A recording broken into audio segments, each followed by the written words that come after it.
महाभारत का एक ऐसा योद्धा जिसके जन्म लेते ही उसके रोने की आवाज किसी घोड़े की भयानक गर्जना जैसी थी। उसी आवाज के कारण उसका नाम पड़ा अश्वत्थामा। द्रोणाचार्य के घोर तपस्या के बाद स्वयं भगवान शिव ने अपने अंश क्रोध और काल को मिलाकर अश्वत्थामा को जन्म दिया था। द्रोणाचार्य के इस पुत्र का जन्म कोई साधारण घटना नहीं थी। वह साक्षात एक रुद्रावतार था और जन्म से ही उसके माथे पर एक दिव्य मणिजरी थी जो उसे भूख, प्यास, थकान और हर तरह के अस्त्र शस्त्र से अजेय बनाती थी। पर एक रुद्रावतार होने के बाद भी श्री कृष्ण ने उन्हें श्राप क्यों दिया? अश्वत्थामा कौरव सेना का सबसे घातक योद्धा था। वह 64 कलाओं और 18 विद्याओं में निपुण था। जब पिता द्रोणाचार्य को छल से मारा गया तो अश्वत्थामा के अंदर का रुद्र जाग उठा।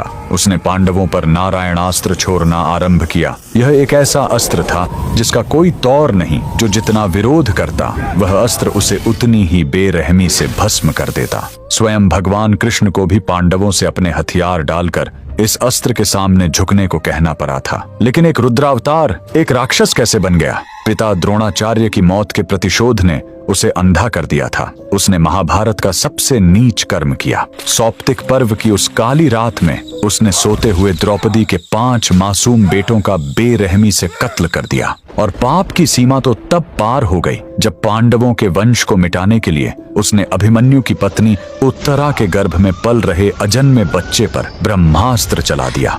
एक अजन्मे शिशु की हत्या सृष्टि के इतिहास का सबसे बड़ा पाप था। एक मासूम गर्भ पर प्रहार देखकर शांत रहने वाले माधव का क्रोध ब्रह्मांड को हिला गया। श्री कृष्ण ने अश्वत्थामा के माथे से वह मणि नोच ली और ऐसा श्राप दिया जिसने मृत्यु को भी अश्वत्थामा से दूर कर दिया। हे अश्वत्थामा, तू पाप का बोझ लिए 3000 वर्षों तक इस धरती पर अकेला भटकेगा। तेरे शरीर से खून और पीप बहेगा। तेरे घाव कभी नहीं भरेंगे। तू मृत्यु की भीख मांगेगा लेकिन मौत तेरे पास फटकेगी भी नहीं। हजारों साल बीत गए लेकिन मध्य प्रदेश के असीरगढ़ किले के शिव मंदिर में आज भी हर सुबह कोई शिवलिंग पर ताजे फूल चढ़ाकर चला जाता है। नर्मदा के जंगलों में कई लोगों ने उस माथे पर घाव वाले विशाल इंसान को भटकते देखने का दावा किया है। अगर इस रहस्य ने आपके भी रोंगटे खड़े कर दिए तो कमेंट्स में हरे कृष्णा जरूर लिखें।